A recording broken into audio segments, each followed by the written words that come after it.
Hola, hola, hola. Sí, 1, 2, probando. ¿Hay alguien allá? Señor director, la música, por favor. No, esa no es. No, esa tampoco. No, esa tampoco. ¿Usted sabe qué es esto? Esto es BSO, banda sonora original. Somos radio. Somos textos. Remember. Somos entrevistas. Fuck your own face! Somos experiencias. That's me. Somos BSO, banda sonora original. Temporada 7. Escuchanos. Yo soy Vulcano. Léenos. You motherfucker, you. Acompañanos. You can act like a man. Siempre por www.bsoradio.com.ar. BSO. Una luz en el camino del cine.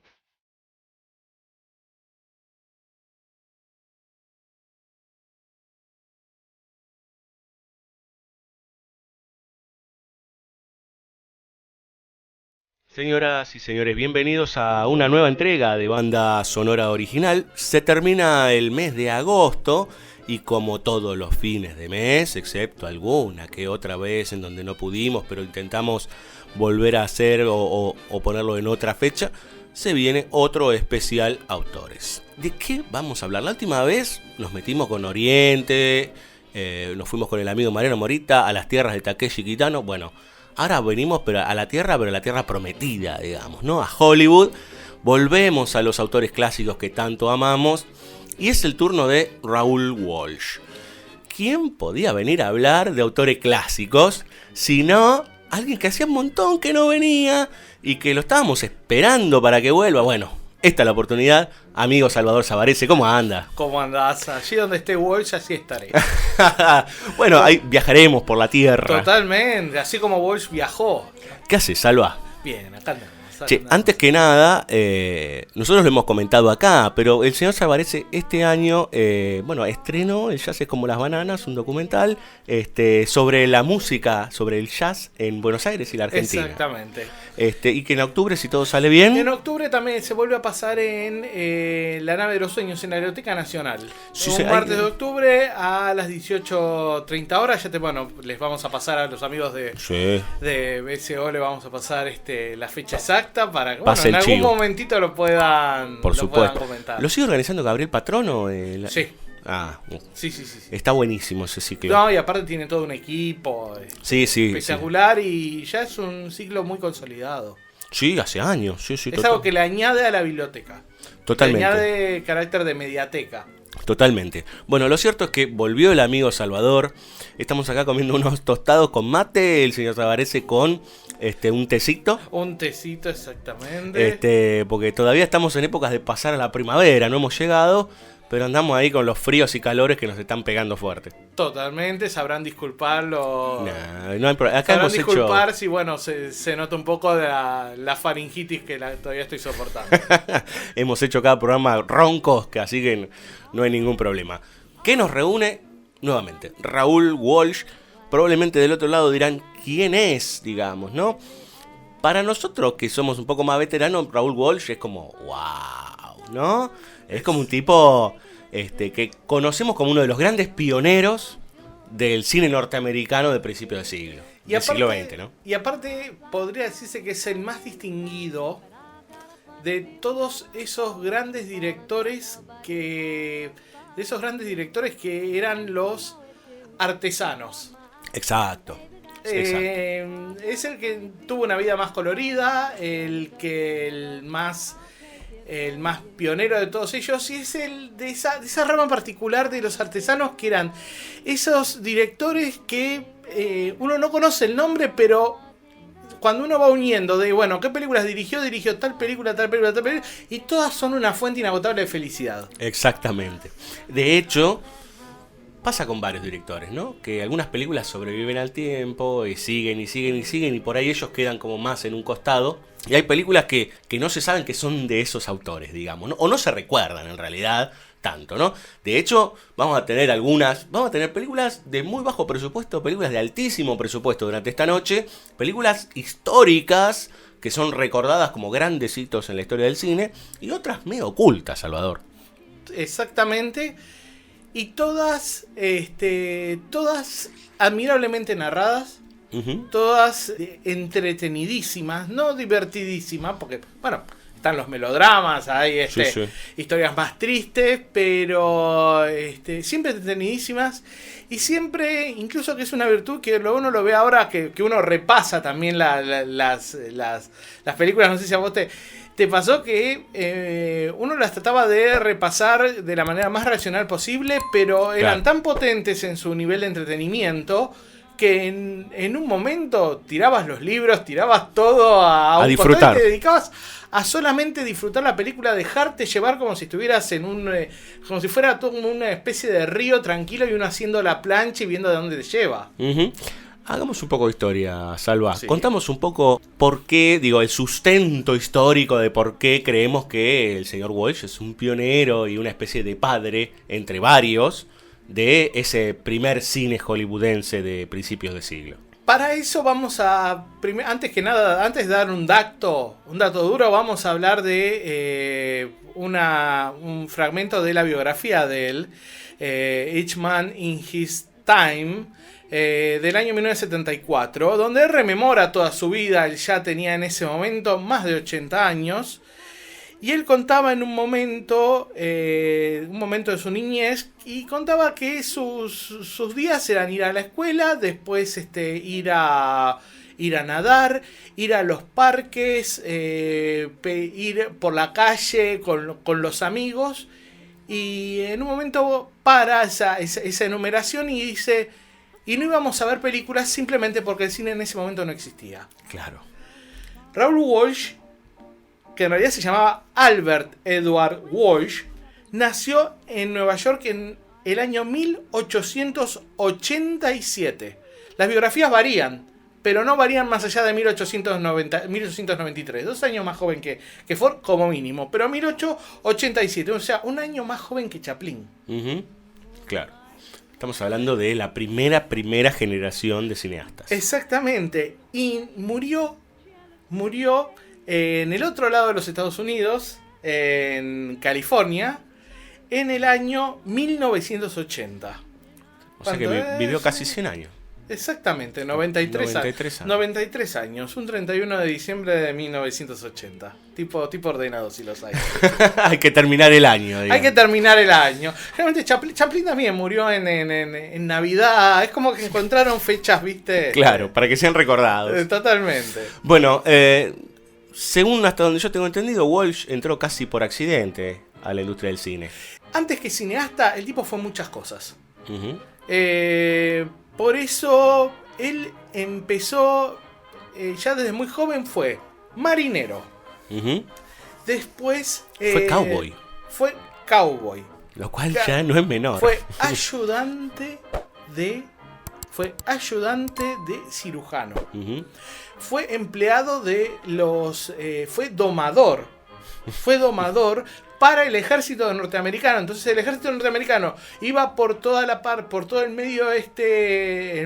Estamos hablando de principios del siglo XX. Sí, o sea, todavía no había terminado el viejo oeste. No, con la segunda fiebre del oro, una de las más importantes en Alaska. Sí. Él iba por diferentes haciendas y iba comprando caballos para el ejército norteamericano. Cuando el caballo era un caballo que todavía no estaba domado, él iba y lo domaba. Fue funebrero también, ¿no? Fue funebrero, fue artista de circo. Claro. Vivió el medio oeste. Claro. Él cuenta, es muy interesante que lo que él cuenta en su biografía sobre cómo eran los pueblos del Medio Oeste, uno lo puede ilustrar tranquilamente con fragmentos de sus películas. Claro. Hay algo que hablábamos fuera del aire que me parece fundamental para entender también esta lógica fundadora de Raoul Walsh, que es la comparación inevitable con John Ford, digamos, ¿no? Siempre, y de hecho vos viniste acá a hacer el especial hace ya tiempo largo sobre John Ford, en donde hablábamos de que es el creador del mito del oeste, digamos, ¿no? El padre de la fundación del oeste mítico, ese oeste que conocemos todos en realidad por las narraciones de él, y que en algún sentido Walsh es como la contracara. Exactamente. Si bien bueno, la tensión fordiana entre el mito y la realidad, en Walsh no está esa tensión. No está esa tensión, ya que él solo muestra lo que vivió. Claro. Él, hay una dicotomía muy linda. Cuando yo estudié historia del arte, en un libro sobre historia del arte hablaban de que los artistas medievales dibujaban lo que sabían, lo que les habían enseñado y cómo tenía que ser lo que tenían que dibujar. Claro. Mientras que los artistas renacentistas dibujaban lo que veían, lo que recogían a partir de su experiencia. Claro. En ese sentido podemos hablar de Ford quizás como un artista medieval en perpetua tensión con la realidad, y a Raoul Walsh literalmente como un hombre de renacimiento. Usted fíjese, Salvador, le iba a decir fíjese Savarese, pero fíjese Salvador, que justo usted nombra al medioevo y al renacimiento, digamos, ¿no? En donde hay claramente un corrimiento entre qué es el eje o qué es el centro de la vida. En el medioevo Dios es el centro. En el Renacimiento es una primera instancia que después se va a degradar, pero que es una primera instancia del hombre como centro. Exactamente. Bueno, pongámoslo a Ford como Dios, no a Ford como Dios, sino en la filmografía de Ford, a Dios como parte central, digamos, es un hombre muy católico Ford. Totalmente. Un irlandés católico, y por el otro lado tenemos a Walsh, que es un hombre de acción. Exactamente. Eso no implica que no sea religioso. No implica, eso es muy extraño. Es muy extraño porque tampoco en su biografía él habla mucho de religión. Todas las biografías de Ford sí lo ven como un hombre religioso que llevaba crucifijos, pero él en su autobiografía, es más, en su autobiografía habla de sus aventuras sexuales, realmente es una persona muy profana. Claro. Valga la redundancia. Pero aún así, en sus películas, más no sea visualmente, siempre hay una referencia religiosa. Sí, que lo hablábamos también. Exactamente, vos me comentabas y realmente vos habías notado cómo el héroe de Walshiano, digamos, toda la narrativa de las películas de Walsh están inscriptas en una narrativa clásica que está muy basada en la figura del héroe, que es la persona que lleva la acción. Sí. En esa narrativa, en el caso particular de Walsh, el héroe, más no sea por las vicisitudes melodramáticas de sus historias, por el carácter aventurero de las mismas, en todo momento se encuentra desplazándose, moviéndose de un lado para el otro, en algunos casos hasta, ya vamos a llegar a esas películas, sin entender por qué. Lo único que se encuentra es que toda su vida tiene que moverse. Exacto, no tiene lugar donde caer. No tiene lugar donde caer y nunca entiende ni siquiera él por qué no puede parar. Lo que hace son auténticos viacrucis. Sí, Walsh. Sí, y aparte de lo que se podría entender como el héroe errante, digamos, ¿no? Exactamente. El tipo que, bueno, en muchas historias, por ejemplo, de la Grecia antigua, era esta idea de la vuelta, del retorno, del movimiento. Digo, hay mucho de eso. Exacto, pero la parte religiosa católica, sí, claro, está dentro del carácter doloroso de ese recorrido. Como se ve, bueno, lo vamos a ver más adelante, quizás en un western del año 47 que es Pursuit. Donde realmente el carácter de un caminar, de un peregrinar totalmente doloroso. Sí, y es algo que... Esto no significa... Raoul Walsh dirigió más de 100 películas, ¿no? Entre cortos y largos y demás. Nosotros vamos a ver nada más que 6. 7 en realidad. Ahí hay un jueguito que vamos a hacer muy interesante con una película que es 2 veces. Una cosa muy, muy extraña. que en realidad no es tan extraña, pero bueno, ya lo veremos en su momento. O sea que encontramos un montón de elementos en común en todo este listado, digamos, o corpus de películas que elegimos justamente para esta velada.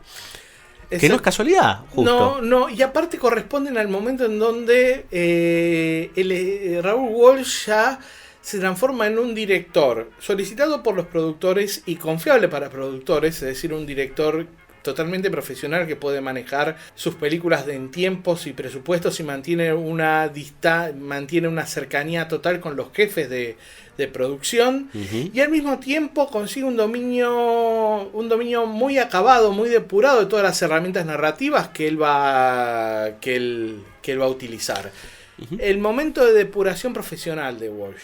Totalmente, de hecho, el lapso de tiempo que vamos a utilizar no es más de 10 o 15 años, arrancando desde fines de los 30, o sea que con un Walsh ya con casi 20 años de trayectoria encima. Exactamente, un Walsh de casi 50 años. Claro, totalmente, un Walsh madurísimo. Digamos. Madurísimo. Y en el momento de esplendor. Exactamente, que coincide con el momento de esplendor hollywoodense. Totalmente, digamos, ¿no? Varias veces lo hemos hablado con vos y con otros amigos. ¿Qué año el 39? Hay que llegar a... Curiosamente, si uno dice, bueno, ¿qué otro año?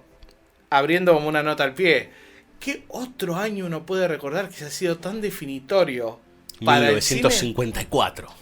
Por ejemplo, o 1968. Sí, claro, un año de quiebre.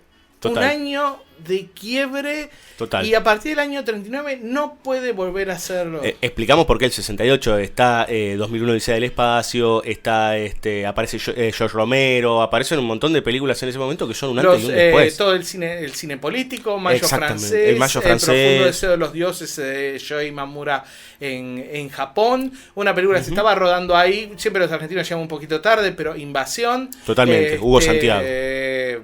Toda esa eclosión que hizo que el cine no volviera a ser el mismo. No, totalmente. De la misma manera que tampoco fue el mismo desde el año 39, con una consolidación no teórica, una consolidación práctica que se da en películas como Lo que el viento se llevó, sí, claro. La diligencia, Solo los ángeles tienen alas, Ninochka. Sí, es impresionante. Ninochka, los 39 escalones.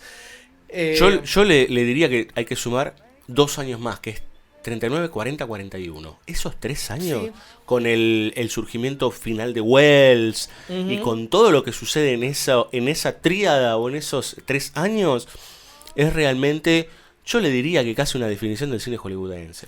Exacto, podríamos decir que son los anni mirabili. Sí, totalmente, los años maravillosos. Los años maravillosos, esos 2 años en donde que se le dice a anni mirabili, se le dice a esos 2 años donde Isaac Newton creó las bases del análisis físico moderno.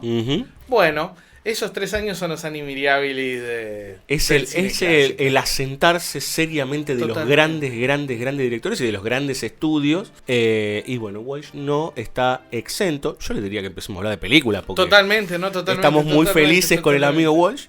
Vamos a arrancar entonces con, justamente, en 1939. Está la guerra en curso. Estamos hablando de la Segunda Guerra Mundial, 1939. Estados Unidos todavía no ingresó, está por ingresar muy poco tiempo después. En el 41 ingresa a Estados Unidos. Pero esta película habla de la guerra, de alguna manera. Estamos hablando de The Roaring Twenties, película de gángsters. Exactamente, película de gángsters que empieza como una película de guerra. Y más que todo es una película sobre la década del 20. Tal como su título muy walshianamente lo dice. Los alegres 20, claro, por así decirlo. O los alocados. Los alocados, así en un estilo desbordado, los desbordadamente alocados años 20. Porque justamente la película se propone a sí misma ante el espectador como un llamado de advertencia frente a la posibilidad que hubiera otra guerra, rever lo que pasó con la anterior guerra mundial. Ver cómo trataron cómo fue el destino de los veteranos de la guerra para que termine como termine lo que todavía aún no había empezado. Exacto. No se volvieran a repetir los mismos errores. Exacto. La película se posiciona arranca con un gráfico que dice 1940, la película es del 39. Yo imagino que porque se estrenó finalmente en 1940. Y empieza a ser muy típico de Walsh, esto que lo vamos a estar repitiendo, que es la idea de insertar elementos gráficos todo el tiempo para dar información en sus películas. Exactamente, las famosas... Walsh trabajaba muchísimo con las secuencias de montaje. Sí, claro. Lo que sería el montaje. Claro, el montaje. Que al ser uno de los máximos encargados en ese momento de la Warner, sí, que el estudio donde... Incluso el estudio donde hizo todas estas películas era nada menos que Don Siegel. Claro. Claro. Entonces, bueno, nosotros tenemos una especie de secuencia de montaje, diferentes tomas, que no tienen que ver con lo que se muestra, las cosas que se muestran en la película, pero que metaforizan lo que o un pasaje del tiempo o un posicionamiento en un lugar y en un momento determinado, de manera tal de poner en pocos momentos y de manera muy visual al espectador en tiempo y lugar. Sí, totalmente. Y lo que hace es viaja automáticamente a 1918, que es casi el fin de la guerra, está terminando, estamos cerca del armisticio, y nos encontramos con 3 personajes que van a ser fundamentales durante toda la película. James Cagney, sí, Humphrey Bogart y siempre el actorazo el actor poco conocido, sí, que se llama Lloyd Hart, que es el chico lindo. Exacto. Es el chico lindo, generalmente soso, Uh-huh. que bueno, esperemos que tenga mejor suerte en la próxima película. Evidentemente Mr. Lloyd Hart no lo tuvo. Como si lo tuvo otros, Arthur Kennedy, por ejemplo. Bueno, claro, totalmente. Bueno, en otras películas. Vamos. Lo cierto es que la guerra, el fin de la guerra, lo primero que hace es plantarnos las características de cada personaje. Ese fin de la guerra en esa trinchera con los 3 personajes, lo que hace es presentarnos un primer panorama característico de cada uno de ellos, para que después, cuando vayamos a lo que es el auge de la ley seca, digamos, y el auge del gangsterismo, uh-huh, que es lo que verdaderamente cuenta la película, ya tengamos previamente incorporado en la forma en que se manejan estos personajes en el mundo. Y acá hay una presentación muy interesante, porque el personaje de James Cagney, que es Eddie Bartlett, uh-huh, un viejo, que es un personaje de un taxista, que bueno, al irse a la guerra dejó su trabajo y le prometieron que le iban a mantener su lugar como taxista dentro de esa compañía de taxis. Y él siempre lo que quiere es quedarse como taxista, no asociarse con nadie, trabajar para sí mismo. Y es una de las constantes del héroe walshiano, del héroe de Walsh. En una película que va más a... Es más, en el próximo bloque vamos a tener un personaje que quiere exactamente lo mismo. Exactamente. Lo que quiere es crecer por sí mismo, uh-huh, y tampoco quizás crecer mucho y ser totalmente libre. Una especie... sería como una especie de anarcocapitalismo. Claro.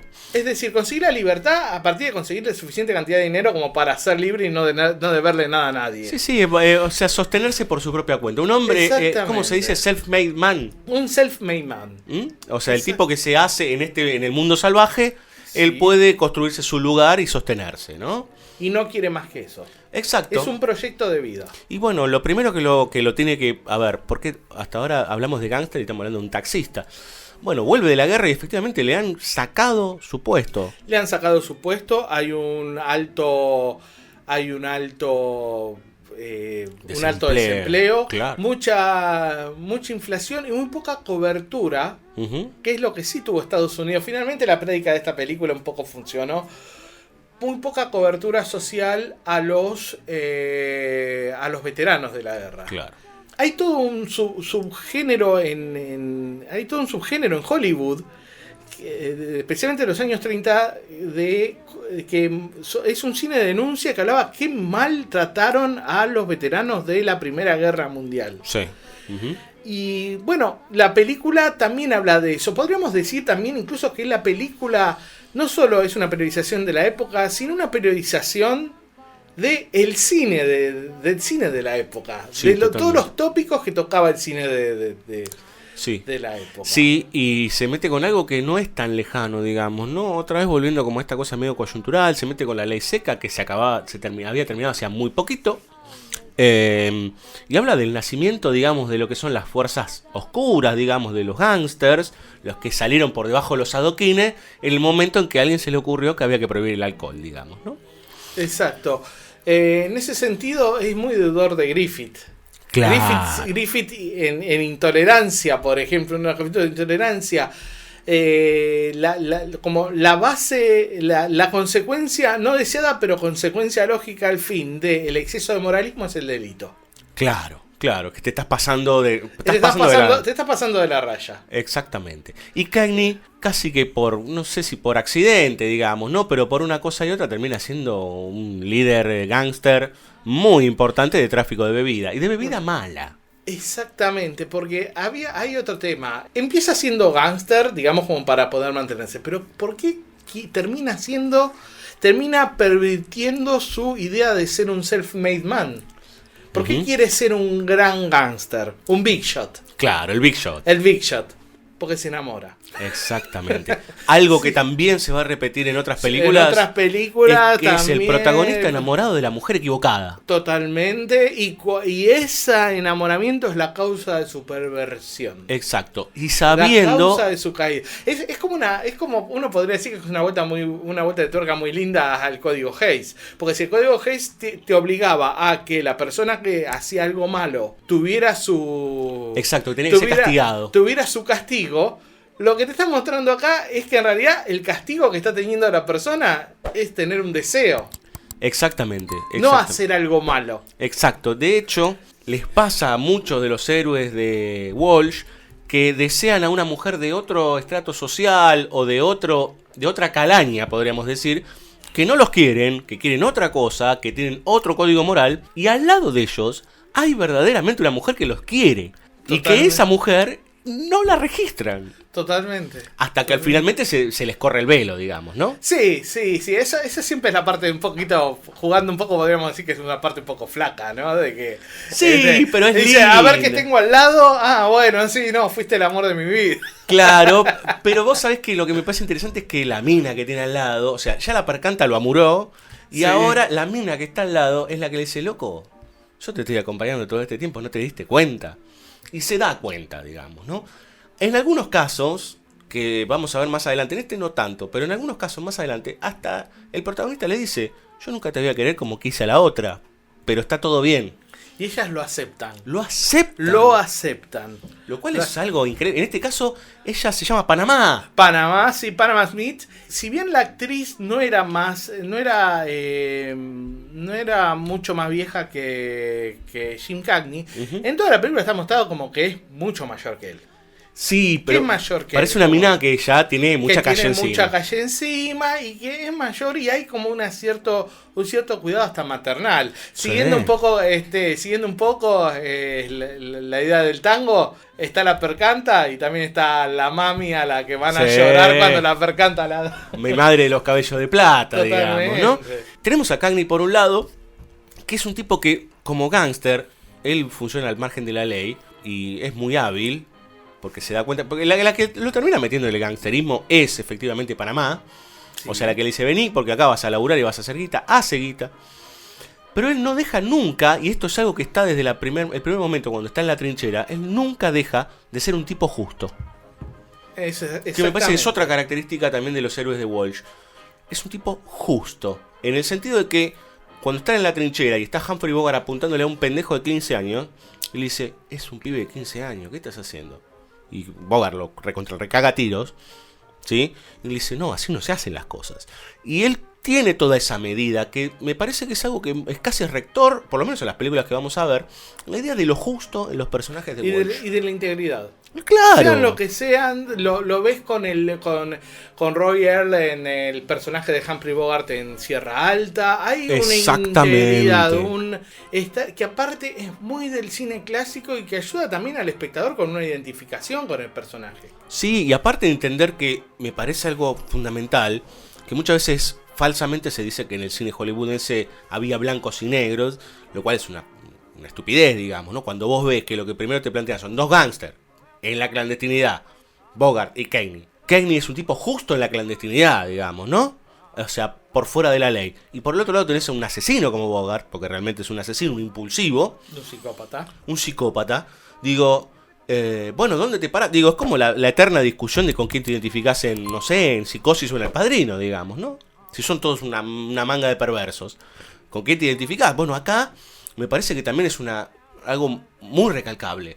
Esto de que, bueno, te estás identificando con James Cagney, que es un tipo justo, pero bueno, que es un tipo que está, digamos, haciendo las cosas como no deberían hacerse, digamos, ¿no? Igual hay una anécdota muy linda con el tema de Cagney y todo, que Walsh siempre contaba, está filmado incluso lo que cuenta, que él aprendió muy pronto de que había dos tipos de galanes. Estaban los galanes como Cagney y Bogart, que no había problema en que los mataras al final de la película. Totalmente. Y había otros la gente no se indignaba. como Cary Grant, como el que él lo dirigió cuando Cary Grant o Gregory en Peck. los años 30, Gregory Peck, Gary Cooper, que no los podés matar porque el público se te tira en contra. Sí, se te enoja. Pero que no había ningún problema y en algunos casos hasta daba satisfacción matarlo a Cagney y a Exactamente. Bogart. Porque estaban más ligados, ambos dos, con las películas negras y con las películas de gángster, digamos, ¿no? En donde la violencia es mucho más explícita, donde todo está puesto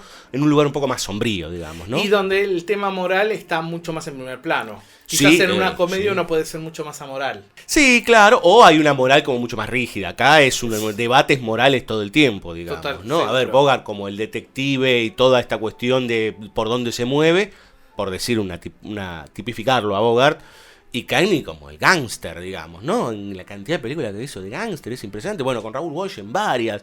Digo, me parece es muy piola el planteo que hace en esta película. En términos de, si querés, yo ahora no recuerdo exactamente el año, pero Scarface de Howard Hawks. 1932. Es 1932, muy cerquita. Tiene muchos puntos en conexión con esta idea del hombre que se hace de la nada y que termina siendo el gran líder y que termina efectivamente cayendo en la miseria. Es por eso que me resulta en lo personal muy interesante esta película, porque es como la suma de todo ese cine que se hacía en los años 30. Claro. Esa suma, y es una suma y al mismo tiempo una clausura. Ese tipo de personaje, de good, bad boy, que existe en los años 30, ya no puede existir más. Claro. De hecho, Cagney, cuando tiene que volver a hacer tiene que hacer de un psicópata a de un psicópata sin redención, como es en Alma Negra. Exactamente, otra gran obra maestra de Walsh. Y es extraño porque en ciertos es una película, paradójicamente, que uno lo puede, en su carácter de suma y clausura, es una película comparable a Lo que el viento se llevó. Claro. De Roland Twent. Sí. Una película que transcurre en varios años, con un desarrollo profundo de los personajes, más cercanos en el tiempo, con esas diferencias, pero que al mismo tiempo involucran una suma de las prácticas cinematográficas de esa época. Totalmente. Y aparte haciéndose cargo de algo muy cercano, digamos. Seguro. Es muy difícil hablar tan bien. Hay pocas películas. ¿Cuánto se tardó en hacer una mirada más o menos intensa e interesante sobre la guerra de Vietnam? ¿Cuánto tardó el cine yankee? Y sí, no sé si tardó tanto, porque llegó Coppola a fines de los 70, digamos, ¿no? 12 años, ¿no? Sí, más o menos. Bueno, es más o menos el tramo, entre 15 y 20 años, digamos, ¿es? Exactamente. No, porque en el medio vos podés encontrar un montón de películas sobre la guerra, pero que son más bien de propaganda, o en su defecto, más cercanas a la moral que quiere propinar los Estados Unidos de América al mundo, digamos, no de debate. Pero bueno, Vietnam es otro capítulo en donde hay pero tela para Sí, cortar. no, pero hablar de una manera justa de un acontecimiento cercano es a veces muy difícil, uno la puede pifiar muy... Por supuesto. Y la mirada que tiene, es decir, bueno, uno no la vivió, pero la mirada que tiene la película es muy adecuada.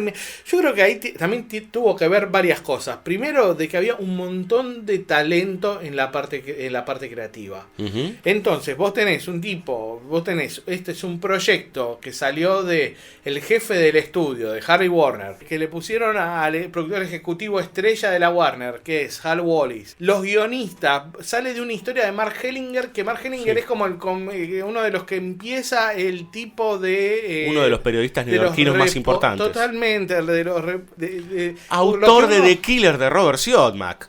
Tremendo Exactamente. policial negro. Bueno, a partir de esta película, y creo que de alguna más que se dieron cuenta de que funcionaba bien, le dijeron, bueno, flaco, pero venite a producir vos. Sí, le sí, dieron sí, la sí. posibilidad de producir.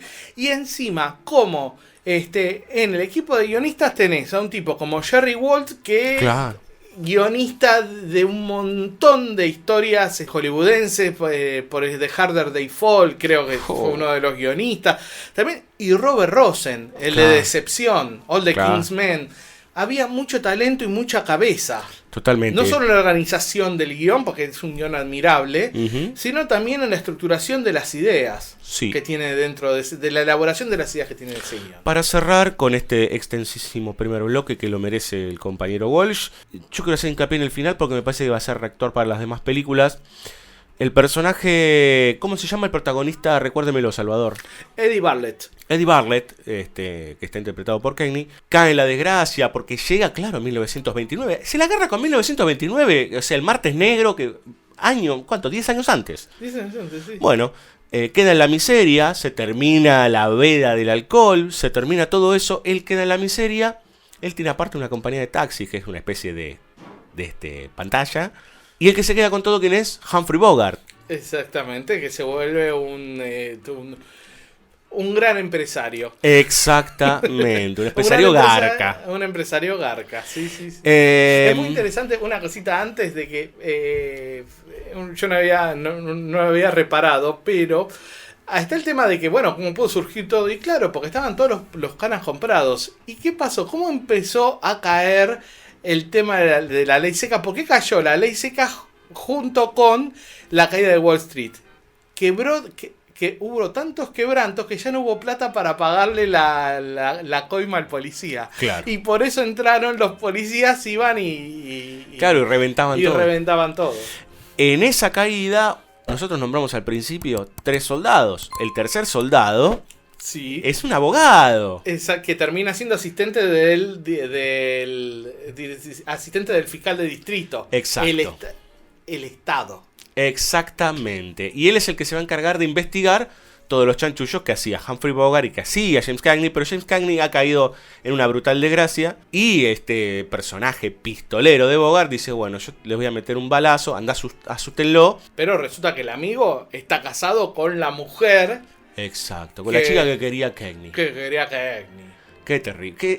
Y tienen un hijo. Y sí, y una casita hermosa tienen y la blanca. Casita, tienen esa casita. Todo, ha caído en toda la desgracia posible. Toda la Cagney. desgracia. No tiene un mango, era abstemio y se vuelve borracho. Algo que también está conectado con Scarface. Él no consumía la mercancía que Exactamente. vendía. Siempre pedía su vasito de leche. Exactamente. En esa desgracia es cuando él tiene que encontrar la redención, para cerrar en términos religiosos, y es ir y salvar a la chica y al marido, digamos, a este muchacho, de las manos de Humphrey Bogart. Y debe asesinarlo a Humphrey Bogart. Algo que él estaba en contra. Y de hecho en la apuesta Walsh hace algo muy piola. Había un general, no un general, ponele que era un capitán en la guerra, que lo trataba muy mal a Humphrey Bogart y a Cagney, un tipo canchero que aparte había sido empleado del padre de Bogart, bueno, un tipo malo, que después es policía, y un día se lo cruza a Bogart y lo llena de plomo. Las tomas que utiliza, o sea, la apuesta que utiliza Walsh en cómo mata a Bogart a ese tipo, y cómo Cagney después mata a Bogart, es exactamente la misma, de arriba hacia abajo sin ver a qué le pega, con el cuerpo fuera de campo. Es raro ver fuera de campo o fuera de cuadro en Walsh. En Walsh, exactamente. Increíble como ves que de repente el personaje de Cagney se ensombrece para definitivamente caer y sacrificarse, digamos. Hay una ¿no? cosa paradójica también de que cuando lo está matando, Bogart, que es un psicópata desde el primer fotograma de la película, le dice: Totalmente. "Pero estás loco". Le dice: Claro. "Estás loco, no me dispares. Estás loco", como todo buen empresario. Claro, se hizo civilizado. Sí, eso es exactamente, que habla a favor de su civilización y las buenas costumbres. Exacto. ¿Quiere escuchar música, compañero? Por favor. Bueno, vamos a escuchar a Ruth Etting con el tema... Bueno, hay un montón de música, porque hay mucho jazz. Hay mucho, sí, eran esos conceptos de esas películas que tenían un concepto tan grande del espectáculo, donde todo se tenía, donde la misma película tenía canciones, no solo tenía diferentes géneros, sino también el número vivo. Exactamente, porque la muchachita de la que se enamora en primera instancia, que es una niña que le mandaba cartas y que se termina convirtiendo, porque él la lleva, digo, hay capas y capas y capas en esta película que no paran más. Esa chica es la que generalmente canta en ese club nocturno clandestino que tiene él con Panamá, digamos, ¿no? Que se llama Panamá, no me acuerdo ahora exactamente cómo era el nombre del club, pero era tipo Panama Road o algo, algo por el estilo. ¿Sabes que nos gusta el café? Te invitamos a pasar por cafecito.app/BSO Radio para ayudarnos con una pequeña contribución. BSO, un varietal irresistible.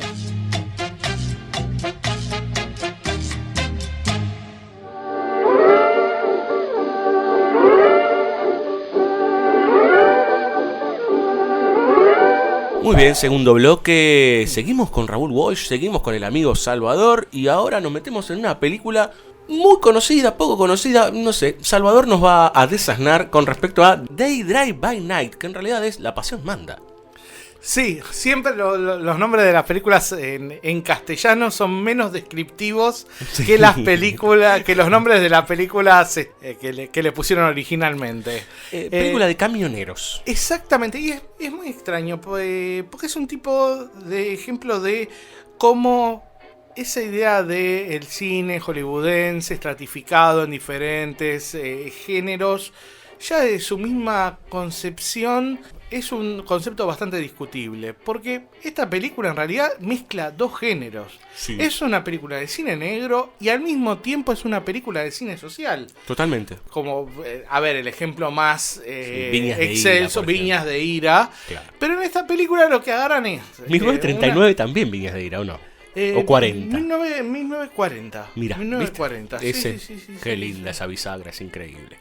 Bueno, sí, diga, perdón. Con respecto, bueno, a La Pasión Manda, tenemos dos hermanos que son Joe Fabrini Los y hermanos Paul Fabrini. Los hermanos Fabrini. Que son George Raft y Humphrey Bogart. Sí, Raft es otro actor actor que él utilizó bastante. Ha tenido actores Exactamente. fetiche unos cuantos, el amigo Walsh. Exactamente, más que, sí, amigos de juerga, te diría, Claro. porque en la biografía siempre valoran la capacidad que tienen de irse de joda, de tomar alcohol, de apostar a los burros, de poder hacer la segunda cuando van a abordar alguna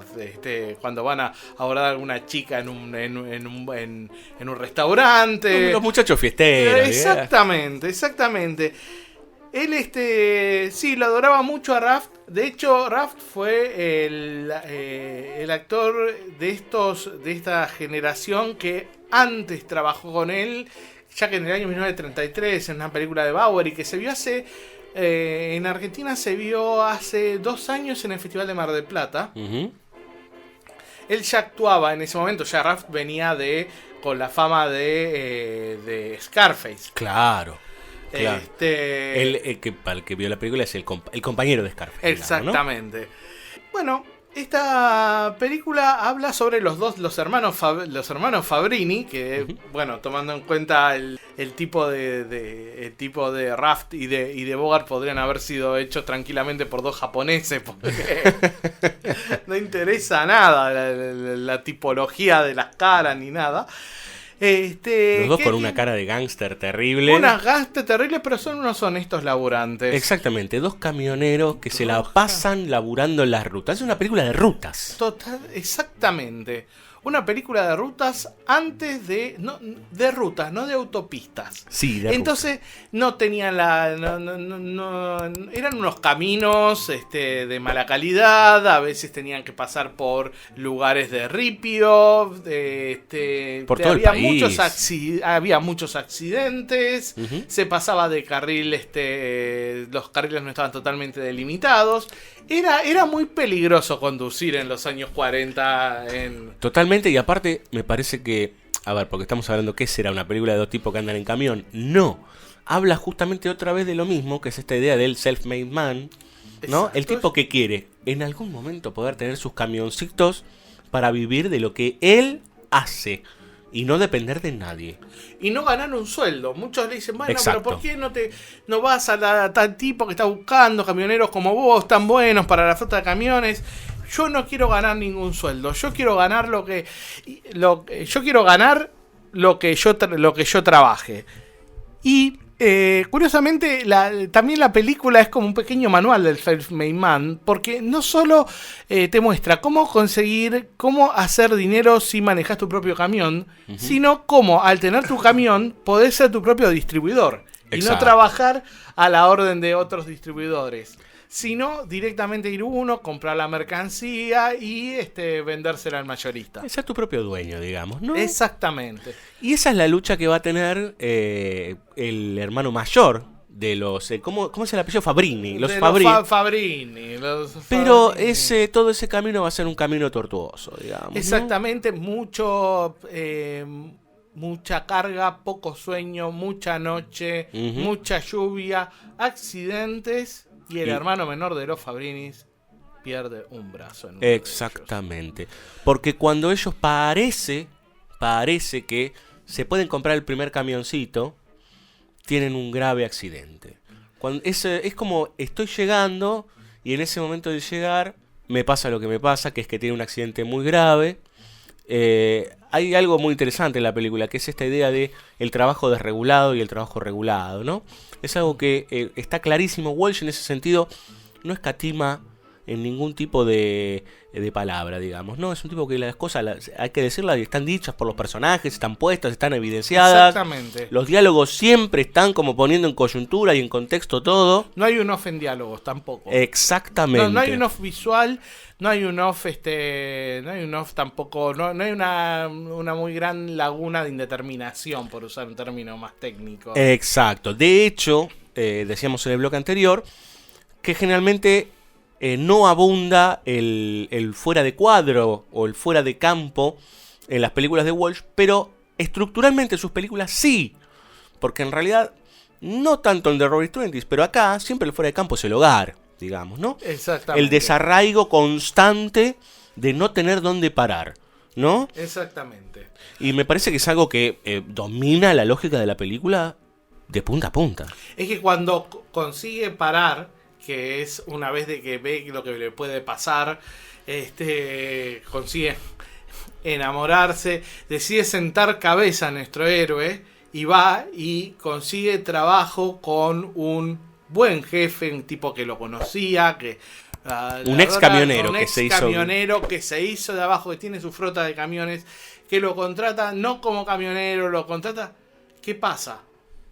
Aparece de vuelta ese ser de perdición. La mujer, la femme fatale. La femme fatale. Que en este caso es muy extraño porque es la mujer la que está enamorada de él. Exactamente. La mujer, no sabemos si enamorada. Bueno, está enamorada de él, pero él no, él es fiel, héroe íntegro. Él es Otra fiel. vez lo mismo, claro. Él tiene sus valores y de ahí no se corre. Él tiene sus valores. Él es fiel a su novia, él es fiel a su mujer.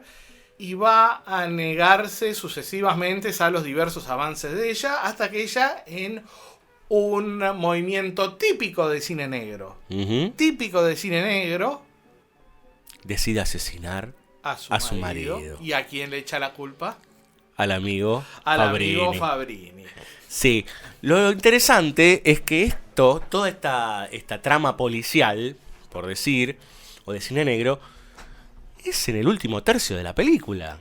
Es que mientras tanto fuimos tuvimos que, junto con los protagonistas, tuvimos que llevar cargas durante toda una noche, esquivar a autos que venían en contramano. Exacto. Conseguir el mejor precio para vender unas frutas que se habían conseguido en el mercado. Casarme con con una chica que había encontrado en el camino. Exacto. Esa es otra. Encuentra a la chica en el camino, digamos, ¿no? La rubia del camino. Exacto. Bueno, si Kearney antes se encontraba a Panamá en la calle, digamos, por decir, acá la encuentra en la ruta, digamos, ¿no? Exactamente. Había aparecido antes como una de las camareras en un... Pero sí. Una camarera que encima, esta es otra cosa que también hay que correr de la lógica que se dice muchas veces, que es esta idea de que la mina está desplazada. Esta mina la tiene clara. Totalmente. Digamos, ¿no? Y Panamá también la tenía clara. Y cuando ve, como dice algo de que, ¿por qué te fuiste? Cuando ve que su jefe se vuelve más que un jefe, un pulpo. Exacto. Decide la manoseaba demasiado. Digamos. Había lo que hoy hablamos de abusos, digamos, ¿no? Lo pone en términos de ponía demasiada mano este muchacho, me voy a otro lado. El laburo conseguís en cualquier lado. Lo cual es muy piola, digamos, ¿no? En términos de entender a la mujer como también, como self-made woman, digamos, ¿no? Exactamente, eso se va a ver más en el Walsh, de los 50, así que cuando en algún momento hagamos el segundo programa de Walsh, vamos a hablar de Tall Men y Jane Russell haciendo de Muy bien. De una self-made woman increíble. Decíamos que hay una mezcla de cine social muy cercano a la idea de Ford con Viñas de Ira. Y por otra parte, la lógica del policial negro. No podemos dejar escapar que toda esa trama policial está muy emparentada con el cartero llamado S. Uh-huh. No hay forma de no encontrar ciertos paralelos. Lo cierto es que Walsh se encarga de darle, podríamos decir, un final feliz al cartero llamado veces, que tiene un final trágico, digamos, no está en la silla eléctrica, todas esas cuestiones. Acá le encuentro una vuelta, y hasta te diría, esto para charlarlo, Salvador, una vuelta cooperativista socialista, te diría yo, en última instancia. Sí. Y te digo por qué. Porque cuando sucede todo lo que sucede, la femme fatale en cuestión es Aida Lupino, ¿no? Una de las pocas directoras de aquella época tan recordadas, actriz y directora. Una self-made woman en la vida real también. Exactamente.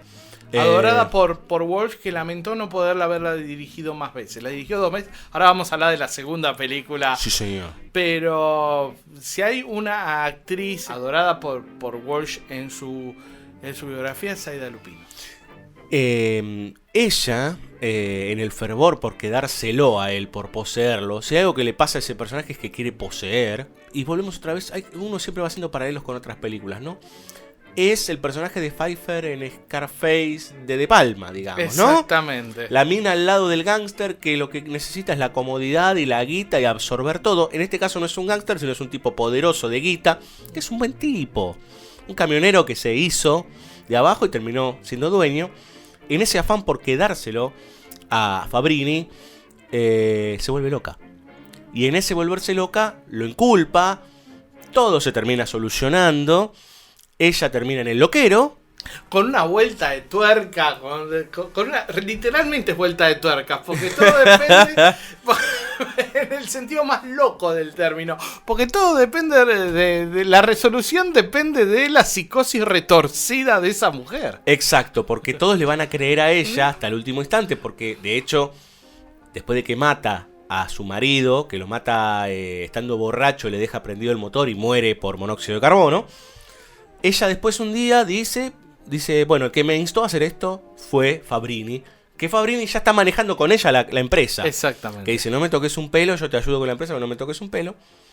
Y de repente, en el medio del juicio, porque aparte de todo esto es una película de juicio. Encima, tiene juicio. Y dura 1 hora 25 la película. Sí. A todo esto, cuando ella tiene que testificar, o sea que es testigo, ella se quiebra. Se quiebra por la locura que tiene por este hombre. Y en el momento que se quiebra, adelante de todo, se dan cuenta que es una psicótica que inventó todo. Y Fabrini vuelve y dice, yo renuncio, nos vamos, le dice a su esposa. Nos vamos, vuelvo a ser camionero, vuelvo a la ruta, vuelvo a lo que yo era y a ver si me hago. Y todos los empleados le piden que se quede a manejar la empresa y que todos tengan parte de las acciones de esa empresa. Me parece algo, uno lo tiene que leer como, al principio uno dice, esto, pero que es a favor de lo industrial y que no, en realidad es a favor de que los empleados manejen su propio negocio. Su propio negocio. Me parece algo, bueno, la pasión manda, digamos, ¿no? Exactamente. Lo cual me parece espectacular, digo, las dos caras de la pasión. Totalmente, y en el medio de Hollywood. Claro. En el medio de Hollywood, con un proyecto que seguramente le dijeron a Walsh, tengo esta historia, hagámosla, y es decir, con el ok de los jefes del estudio. Es que también es otra cosa que a veces es un mito, que uno cree que eran procapitalistas todas las películas de Hollywood, es una gran mentira, digamos, ¿no? Uno si empieza a ver, digo, ¿cómo miércoles hubiera hecho John Ford Viñas de Ira, digamos, para empezar a hablar? Eran esos tipos de... Es que también eran esos tipos de poder... Eran esos tipos de capitalistas que hay una película en la que intervine que hablan de un capitalista de Piria, que es un capitalista que hizo Maldonado. Era un tipo con un empuje, con una idea de el capital orientado a la comunidad, a la generación de cosas en la comunidad, que hay una entrevista a Eduardo Galeano diciendo que si los capitalistas fueran como Piria, pero yo me haría capitalista tranquilamente. Claro. Era una mirada sobre el capitalismo muy diferente. Claro, totalmente. Que pensando en la comunidad. Como parte de la comunidad. Exactamente, exactamente. O sea, entendiéndose parte de una comunidad. Parte de una comunidad. Todos tenemos que vivir y exactamente, y que hay gente que quiere, y hay gente que quiere ser de clase media, y hay gente que quiere estar todo momento al mango y haciendo cosas. Vivir, digamos, ¿no? Y me parece que estos personajes, los Fabrini, son un poco el reflejo de esos tipos que lo que quieren es vivir normalmente, es que es un reflejo laburando. Es que es un reflejo también de la ética de la Warner. La ética de las películas de la Warner, no de los hermanos Warner, donde uno de ellos terminó cagando a los demás, que le provocó después un ataque de corazón a uno de ellos, se quedó con toda la guita, todo. Pero la ética de la Warner estaba dada a la clase media baja, al redneck. A Redneck, al tipo que tenía que estar todo el día por el mango, y todas sus películas reflejan esos personajes y esa ética. Acomódate en tu butaca. Aún hay más BSO. Banda sonora original.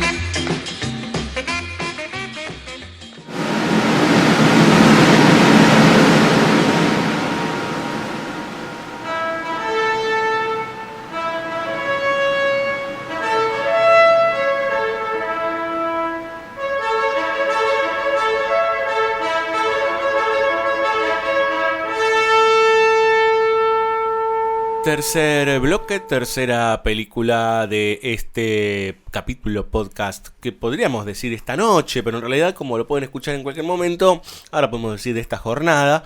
De hecho estamos con el amigo Salvador en una tarde de sábado grabando. Exactamente. Y nos vamos a meter con, esta sí es una de esas películas. Si empezamos con una de las películas más recordadas de Walsh, que es de Roaring Twenties, ahora nos vamos a meter con, creo que la película más recordada, o le pegan el palo, que es Murieron con las botas puestas. Exactamente, ese tipo de películas que cuando uno dice, Walsh, ¿quién es Walsh? El director murió, murieron con las botas puestas. Es ese tipo de película que tiene un carácter tan mítico, que es esas películas que unen a generaciones, abuelos, padres e hijos. Exacto, exactamente. Es algo que realmente es toda una definición de clásico. No, y de hecho la frase murieron con las botas puestas es algo que se sigue utilizando. Exactamente. ¿No? Exactamente. Y quizás después de Robin Hood, quizás sea la película más mítica de Errol Flynn. Claro, es muy probable, digamos. ¿No? Estamos hablando también en esta época, en 1941. El punto caramelo también de Errol Flynn, digamos, ¿no? Exactamente. Un personaje muy ligado a la aventura. Exactamente, y también el punto caramelo de esa pareja que hacían Errol Flynn y Olivia de Havilland. Claro. Esa fue la última película de ellos. Uh-huh. Pero durante 5 años batieron. Claro, La fueron- química que tenían ellos dos era insuperable. La dupla, digamos, bueno, lo que el viento se llevó, digamos, ¿no? Claro. ¿No? Bueno, murieron con las botas puestas. Es interesante porque veníamos hablando de que Walsh desmitificaba o se metía con cosas que él había vivido de alguna manera, sobre todo con el oeste. Acá vamos a parte de la guerra de secesión, podríamos decir, y a lo que es la conquista, o lo que sería el paralelo acá a la conquista del desierto, digamos, ¿no? Y la fiebre del oro y demás, de la mano del general Custer. Antes de arrancar, el general Custer fue un señor muy complicado en la historia de los Estados Unidos de América. Exactamente. Un señor bastante, vamos a decirlo en estos términos de barrio, un señor bastante sorete, que algunos lo clasificaban de fascista, que odiaba a los indios, que le encantaba cagar a tiros a todo el mundo. Evidentemente, yo creo que cuando escribieron el guión y Walsh encaró el proyecto, dijeron, bueno, este Custer es el Custer que debería haber sido. Exactamente. Ese Custer que cualquiera de nosotros podría haber sido. Claro. Yo creo totalmente. que está de vuelta a la ética Warner Brothers. Usted que está viendo la película podría haber sido esta persona. Exacto. Que nada tiene que ver con el personaje histórico. Y hay que correrse de esa lógica histórica. Exactamente. Acá, en esta película sí podemos marcar una gran comparación con la versión de John Ford sobre el mismo tema, Ujú. que es Fuerte Apache, Apache. donde John Wayne y Henry Fonda Ujú. actúan, uno haciendo, paradójicamente Wayne haciendo de un general, de un oficial, del oficial simpático, y Henry Fonda haciendo de un Custer, ahí se llama Colonel Thursday, Ujú. un Custer totalmente, no sé, en este caso no era fascista, sino una persona con una idea, una persona totalmente orientada al bronce. Claro. La gloria. A la gloria, totalmente orientada a Justo la gloria. estamos en épocas de la gloria. Un personaje totalmente... Sí, justo. Justo, ¿no? Justo. Pero bueno, en eran glorias menos modestas que esta. Claro. No era gloria de papel, era gloria de bronce. Exactamente. Realmente un personaje que en pos de lo que muestra Ford es como un personaje en pos de la gloria. No interesa nada sobre de mandar a la muerte a un batallón entero. Claro, porque no está en su intención el bien común, sino que más bien está su intención de quedar en la historia. Paradójicamente, Ujú. el caster de la película de Walsh es un personaje totalmente individualista, Ujú. que busca su bien, pero lo que te muestra la película es cómo pasa de un individualismo querible, un individualismo chanta, donde Atorrante. se lo ve. Justamente él, ¿qué es lo que busca? Busca la gloria. Ujú. Y en la película mismo lo dice. Errol Flynn, que busco la gloria. Cómo finalmente se da cuenta de su lugar en la sociedad y de su lugar en la historia. No busca y consigue la gloria de otra manera. Sí, podríamos hablar de una película de un héroe por accidente, ¿no?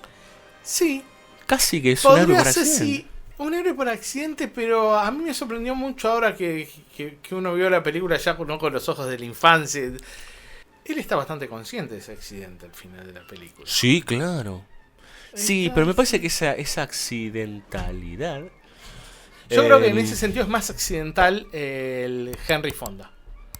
El Henry Fonda que nunca piensa que va a morir. En este caso él está consciente de su... En Fuerte Apache, decís vos. Exactamente, de su inminente mortalidad. Claro. En el caso. En este caso sí es consciente. Claro, totalmente. Pero me parece que la idea de por accidente, lo conectaba con que me parece que la película en su sentido final lo que pretende decir es algo de lo que vos recién mencionaste, que es todos podemos ser ese caster. Exactamente, porque sí, es por accidente, en ese sentido sí, totalmente. Es por accidente, le tocó a él un hombre ordinario en una circunstancia extraordinaria. Totalmente. Totalmente, porque de hecho es un personaje rarísimo, porque llega vestido como si fuese un general. Un general cuando ni siquiera... Cuando Es todo un el mundo cadete. lo confunden. Claro. Me hace acordar mucho a una película que habíamos hablado nosotros en el especial sobre Ford, que es Cuna de Héroes. Claro. Toda la parte del entrenamiento en West Point... Grey Line, ¿no? de Thin Grey Line. De Thin Grey Line. Ujú. Una de esas obras Sí, sí, sí, maestras sí. Ocultas. Ocultas de Ford.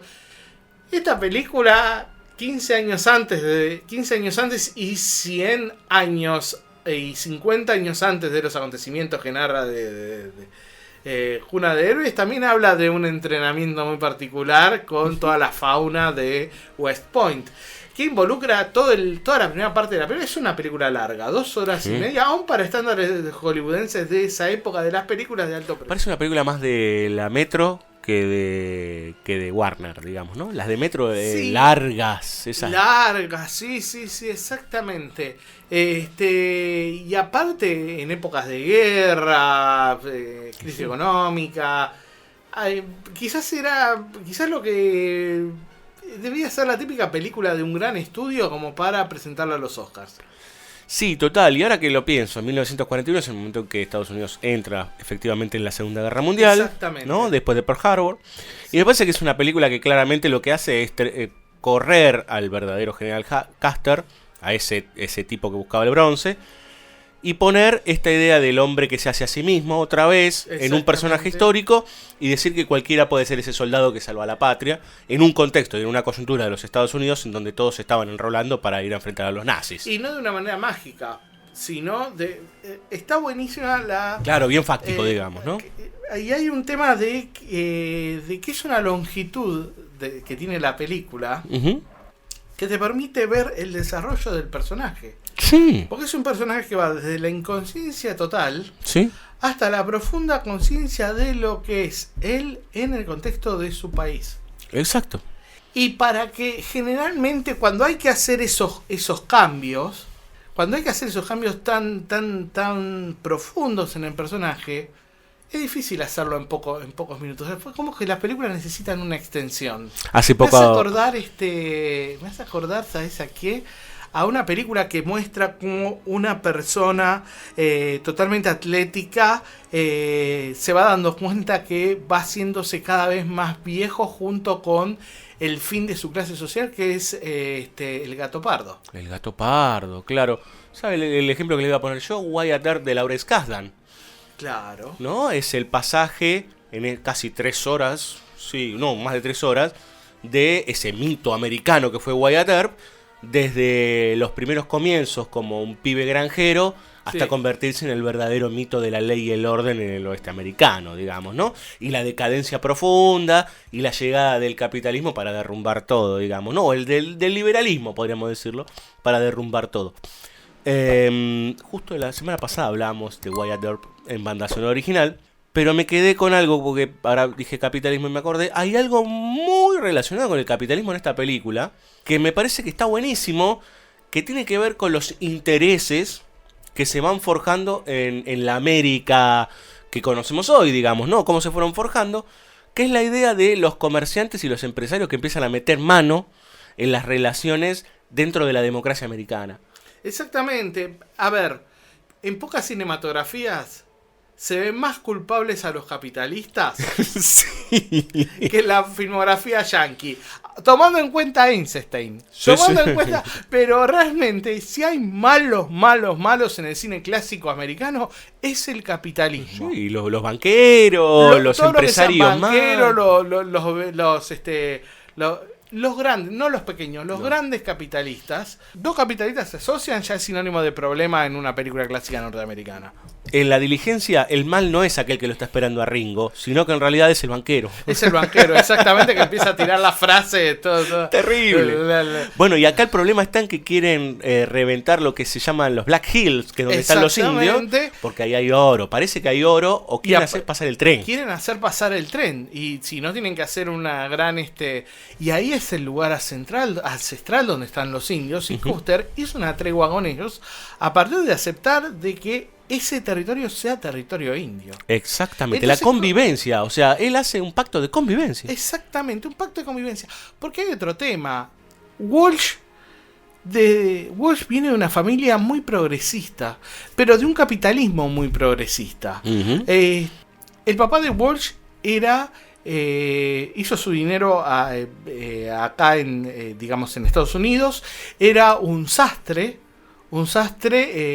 muy demandado, un sastre de hombre muy demandado, y su familia, uno de sus tíos, vivía en ese momento era territorio federal de Dakota, y siempre cuando volvía le contaba todos los problemas que tenían los indios, cómo era que el gobierno no respetaba los pactos.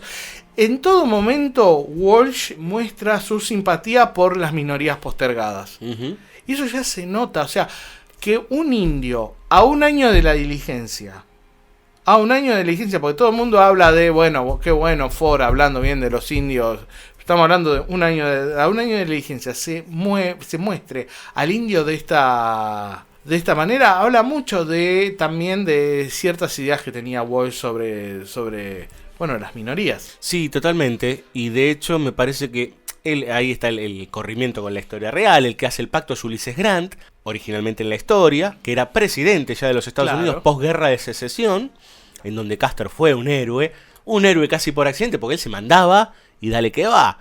Me hace acordar mucho de una película que hablamos acá también que se llama Viva Villa.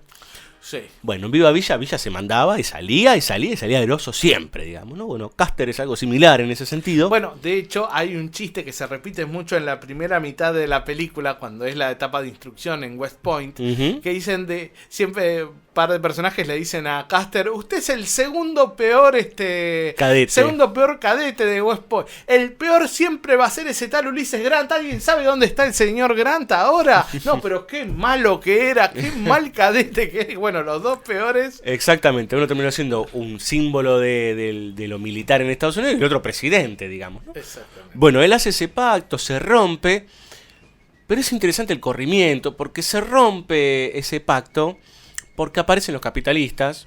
Exacto. Y aparecen varios de los soldados que estuvieron con él en la guerra, que estuvieron, en realidad que también estuvieron en West Point. Y vuelvo a The Roaring Twenties, Salva, porque en The Roaring Twenties, cuando veíamos en la guerra ciertas características en el campo de batalla, eso después se desplegaba en la vida. Sí. ¿Sí? Y varios de esos que eran bastante o déspotas o garcas como generales o como capitanes o como propios soldados, en la vida después se convirtieron en serviles del sistema. Y es lo que desprecia Custer. Sí. Es increíble. Es que hay un tema, el individualismo, el gran tema es que Custer en el fondo no era malo, era individualista, y estamos hablando de un sistema íntimamente corporativista, como es el corporativista por excelencia, que es el ejército. Claro. Ese es el tema de Custer. La palabra de la hermandad, ¿no? Exactamente, la hermandad, el dirigir un equipo, el pensar a pensar en todos el otro, en función de uno. Ese es el por eso se el llama gran tema. La armada, digamos, ¿no? Como el grupo, digamos.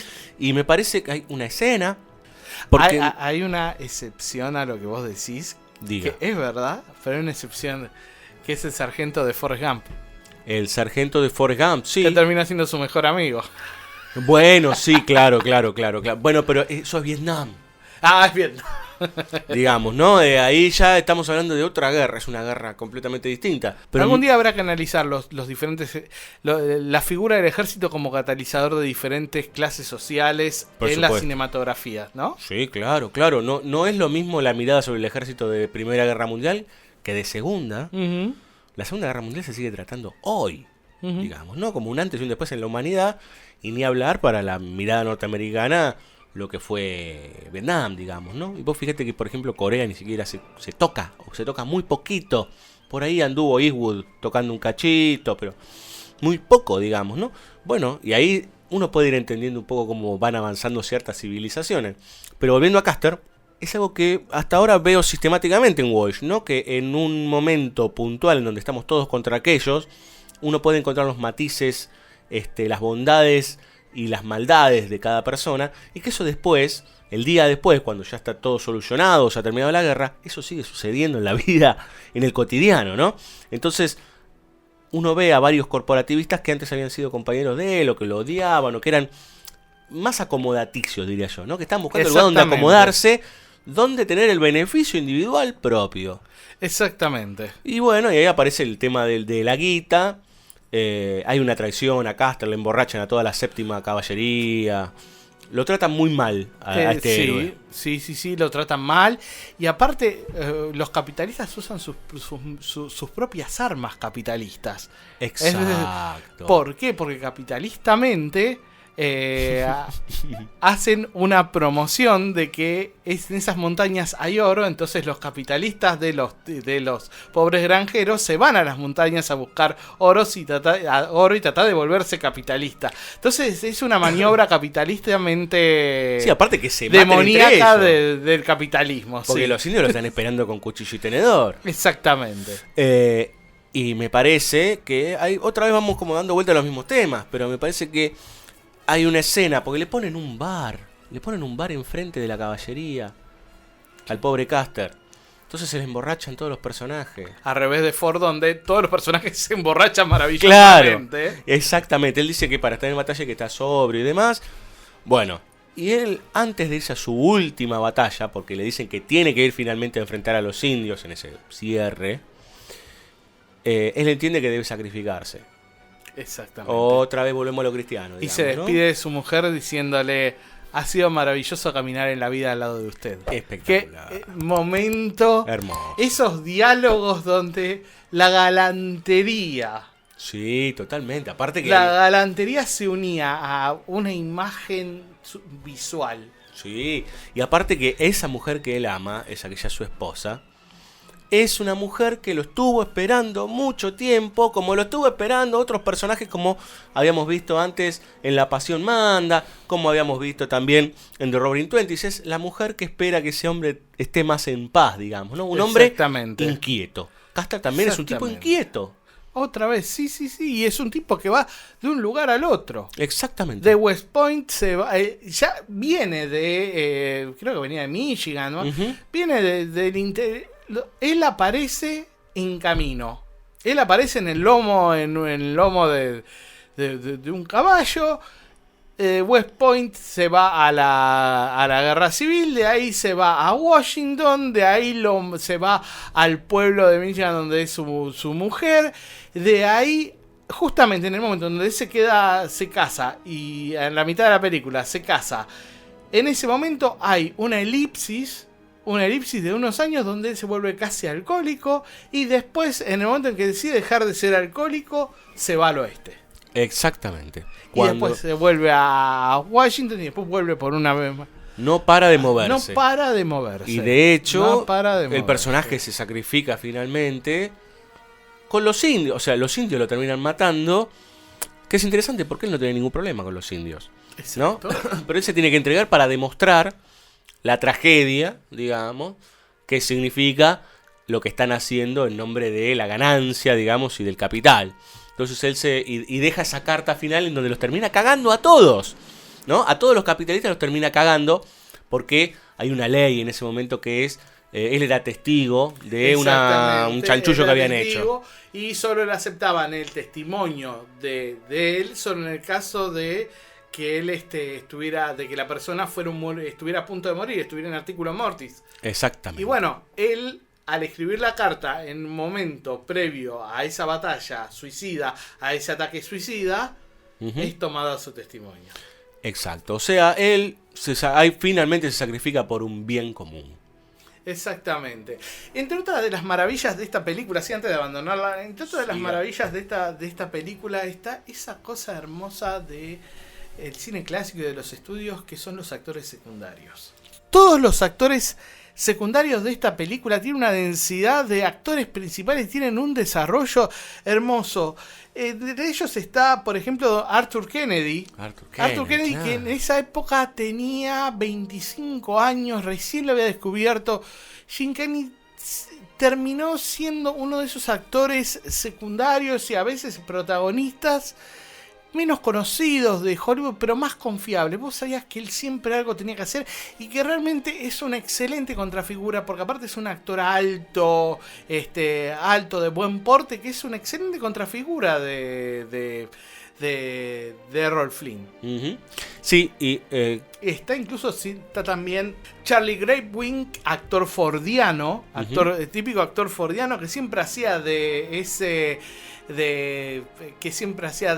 pobre de esa persona de clase baja y mal hablada, pero que tenía mucha experiencia en la vida, ese barbudo, claro, que siempre andaba sucio, mal comido y peor vestido. Claro, bueno, como esos típicos personajes de Ford, de los tipos que tratan de hacer ciertos atisbos de legalidad en el oeste y que la bebida se los come. Pienso en el médico de la diligencia, pienso en el dueño del diario, en el hombre que mató a Liberty Balance. Esos tipos que vienen del este, pero que el oeste medio que se los comió crudos, digamos. Exactamente. ¿No? Falta nombrar a Anthony Quinn, hombre. Anthony Quinn, que está reconocible, pero hay otro más que está irreconocible. Está Anthony Quinn haciendo de Caballo Loco. Sí. Anthony Quinn hacía menos de 5 años que estaba, y claro, bueno, ¿cómo es? Es parecido a un indio, pero no interesa que sea chino. Si es parecido a un indio, lo ponemos como indio. Y Anthony Quinn haciendo con ese inglés roto que simulaba hace de un jefe indio muy un jefe indio muy íntegro, como un héroe bolsiano, ¿no? Sí, totalmente, que encuentra un espejo en Custer, digamos, ¿no? En Errol Flynn. Exactamente. Totalmente irreconocible está el gordo Sidney Greenstreet.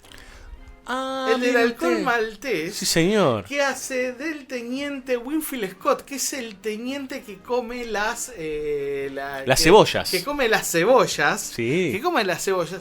Actor que después lo agarraría uno de los John Huston para hacer cosas.